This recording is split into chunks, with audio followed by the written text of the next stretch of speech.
Carlinhos, é um prazer estar aqui com vocês, podendo falar de um assunto muito importante, muito relevante na formação de vocês, que é o diagnóstico das lesões ósseas, né, do complexo maxilomandibular. Então, na aula de hoje, nós vamos tentar enfatizar os principais exames de imagem que nós solicitamos para os pacientes que apresentam qualquer lesão, né, na mandíbula ou na maxila. Então, como grande objetivo, né, nós vamos tentar enfatizar a aplicação de cada exame de imagem, né, os seus benefícios, né, e o quanto que eles, né, devem ser solicitados, assim, a frequência que a gente deve solicitar, né? A gente deve ter sempre o cuidado de não solicitar um exame de forma desnecessária, né? Nós temos que saber que cada exame que a gente solicita, ele tem um determinado custo, seja para o serviço público, né, seja, né, no serviço privado. Então, nós temos que ter, de certa forma, uma responsabilidade em solicitar um determinado exame. Então, eu vou duplicar minha tela para que vocês possam enxergar, né, os slides, e aí nós vamos, né, discutindo um pouquinho sobre o diagnóstico, né, dessas doenças, né, as principais características que elas apresentam. Muito importante que todos vocês tenham em mente que qualquer lesão que tem origem no tecido ósseo, né, tem que ser derivada de células que estão ali no tecido ósseo, né? E o tecido ósseo, ele é formado principalmente de osteócitos, né, que são células que têm sua origem nos osteoblastos, que ficam aprisionados no interior da trabécula óssea. Então, os osteócitos, eles estão, primariamente, eles são os osteoblastos, né? E em seguida, com a formação do osso, ele vai ficando aprisionado, né, nas trabéculas ósseas, como a gente pode ver na parte mais interior. E na periferia, né, nessas regiões mais periféricas, né, é onde estarão os osteoblastos. E os osteoclastos? Os osteoclastos são células muito semelhantes aos macrófagos, né, e tem como principal função reabsorver o tecido ósseo, né? Então, às vezes, elas podem se unirem, né, para formar células gigantes multinucleadas, que têm como finalidade, né, causar aí a remodelação, né, a reabsorção do tecido ósseo. Aqui a gente pode ver como, assim, melhores exemplos, né, todas essas células aprisionadas, né, nessas lacunas, né, como vocês podem ver aqui, onde eu estou apontando, né, são osteócitos, né? E nessas outras figuras, a gente pode ver aqui os osteoblastos, né? Aqui a gente fala até a rima de osteoblastos na periferia. E mais aqui no interior, os osteócitos. Aqui a gente não consegue ver muito bem os osteoclastos, né? Pelo menos eu não estou vendo nenhum. Aqui na figura acima, como vocês podem ver aqui, ó, essa célula gigante, multinucleada, todos esses núcleos juntinhos aqui, né? Aqui é um osteoclasto, né? Fazendo aí parte da reabsorção, né, desta região, da reabsorção do tecido ósseo. Então, esses três tipos celulares, eles podem sofrer alterações gênicas, né, que levam ao desenvolvimento de tumores benignos e malignos. Os tumores benignos mais frequentes, né, são os osteomas, e os tumores malignos derivados do tecido ósseo são os osteosarcomas. Alguns ossos também têm cartilagem. Se a gente recordar um pouquinho, né, a embriologia, muitos ossos do nosso organismo tiveram molde, né, de tecido cartilaginoso, ou, né, durante a ossificação intramembranosa, nós também poderemos ter aí algumas áreas, né, que também são derivadas de cartilagens. Então, por isso, também nós podemos ter, né, no tecido ósseo, os condromas e condrosarcomas. E aqui é uma peculiaridade, né, da mandíbula e da maxila, a presença do tecido odontogênico.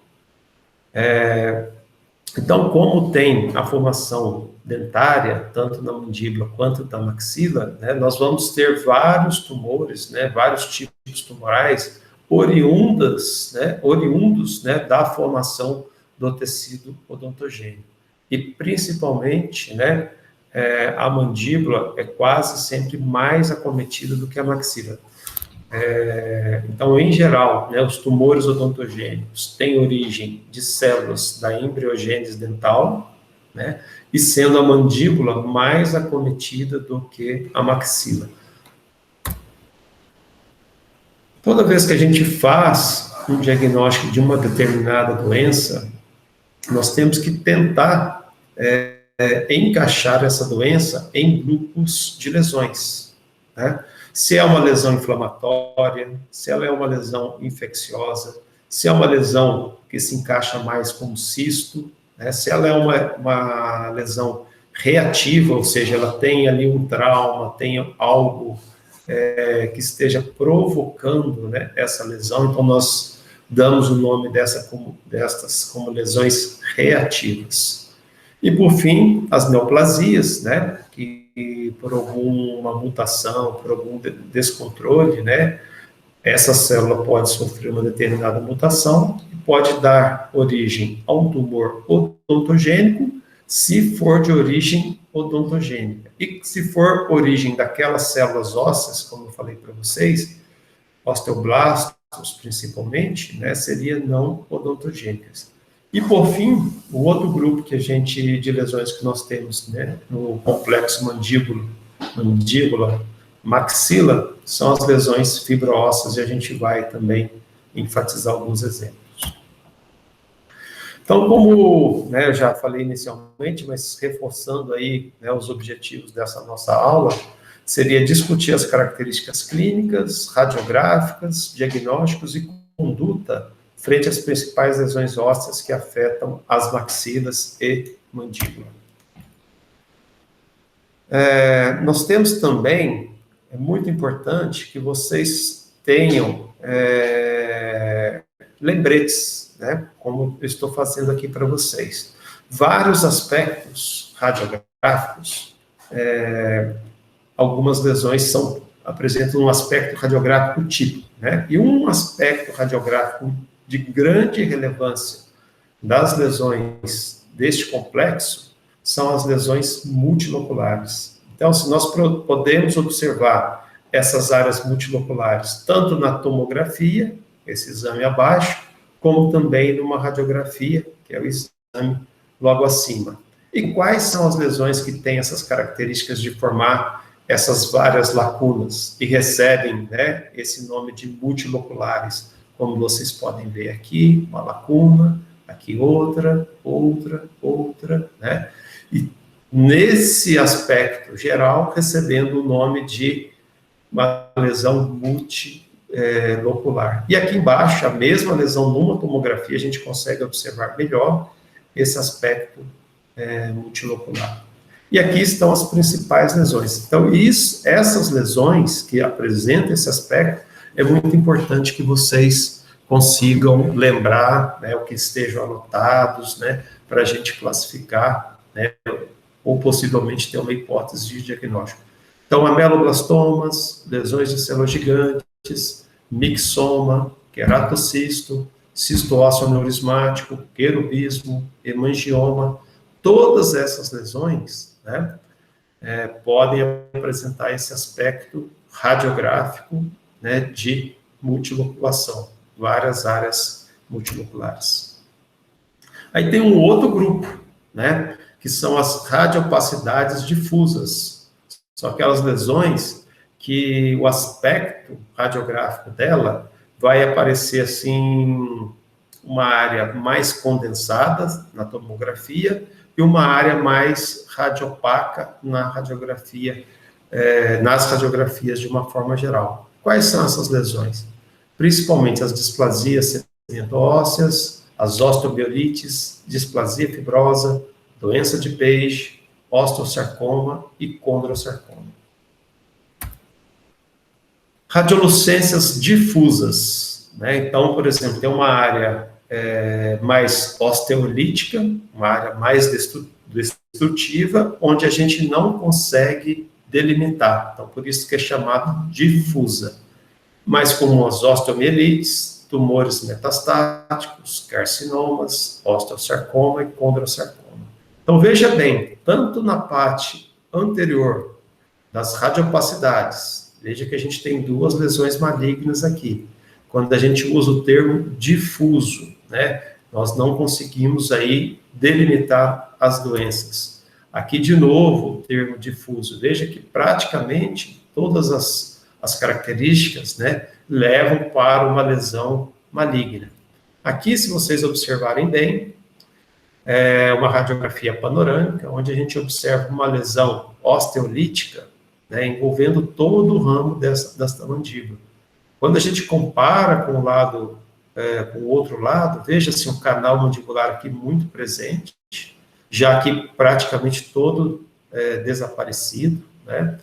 Então, essa radiolucência difusa, ou seja, a gente não consegue delimitar muito bem, é uma boa sugestão que isso seja um tumor maligno. Ou seja, como primeira hipótese, né, a gente deve aí sempre considerar um tumor maligno. E aqui, algumas lesões que podem apresentar tecidos duros, né, calcificações. Então, odontoma, cisto odontogênico calcificante, tumor odontogênico adenomatoide, tumor odontogênico epitelial calcificante, cementoblastoma, fibroma meloblástico. Ou seja, essas lesões, além daquelas características que a gente mencionou anteriormente, elas podem ter calcificações no seu interior, né? E isso aí, né, a gente juntando todas as características, né, mais o aspecto da lesão, mais a calcificação, a gente vai elaborando aí a nossa hipótese de diagnóstico. Então, veja bem esse paciente, né? Veja que é uma criança com dentes inclusos, né? Uma lesão extensa em mandíbula, como vocês podem ver aqui, uma lesão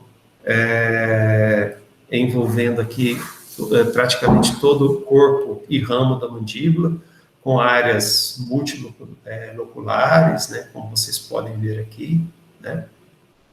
Deslocando, né, dentes, né? Então, certamente, né, a gente pensaria aqui mais para o lado tumoral, né? Ou seja, uma lesão bastante extensa, causando deformidade, deslocando dentes, né? E aqui um fator muito importante é a idade do paciente. Então, nós temos que considerar a idade desse paciente também como um fator importante para a nossa hipótese diagnóstica, né? E aqui, o aspecto dessa mesma criança, né, dessa mesma lesão na tomografia, como vocês podem ver aqui, né? Aqui, numa janela para tecido duro, a gente pode ver que é uma lesão sólida, né? Então tem um conteúdo, não é uma lesão cística, porque a gente observa que esse tecido é muito parecido com o tecido fora da lesão. Aqui na janela para tecido ósseo, como vocês podem ver aqui, mostrando pequenos focos de calcificação. Aqui também é uma outra lesão, exemplificando isso que eu estou comentando com vocês, também numa criança, né? Os dentes aqui ainda em erupção, uma criança até mais jovem do que aquela anterior, e aqui os focos presentes de calcificação nessa criança. Aqui na tomografia, né, aqui em janela para tecido mole, como vocês podem ver, e aqui em janela para tecido duro, né? Então, a gente pensando aí no diagnóstico, como hipótese, a gente tem que sempre levar em consideração, nesses casos, o aspecto radiográfico, e aí seria uma lesão extensa, expansiva, multilocular, principalmente na radiografia panorâmica, num paciente bastante jovem, né? E ambas as lesões tinham focos de calcificação, né? Então, a gente sabe que uma boa hipótese, né, para essas lesões em crianças são os fibromas ameloblásticos, né? Como tem os focos de calcificação, né, uma melhor hipótese aí seria o fibrodontoma ameloblástico. Então, a gente tem que coletar todos esses dados da anamnese, se tem dor, se tem perda de dente, oclusão, se tem atrapalho a oclusão com deslocamento dos dentes, aumento de volume, parestesia, erupção dentária retardada, se tem um dente retido, né? O exame físico regional, através de palpação, se aquele crescimento que o paciente apresenta é duro, se é macio, se é mole, né? Avaliar as radiografias panorâmicas, periapicais, né, oclusais, e aí, por fim, né, se a radiografia a gente não consegue ter detalhes suficiente, a gente faz, né, a solicitação das tomografias. Então, as tomografias, em geral, são para lesões mais extensas, né, e pode ajudar muito no planejamento terapêutico, ou seja, a tomografia auxilia muito no tratamento cirúrgico ou não cirúrgico dessas lesões. Nós estamos terminando aqui essa primeira parte, né? Aqui uma foto muito bonita, né? Na cidade de Bilbao, do Museu de Guggenheim. É um lugar aí que vale a pena aí vocês visitarem. Muito obrigado. Vamos parar aqui a apresentação.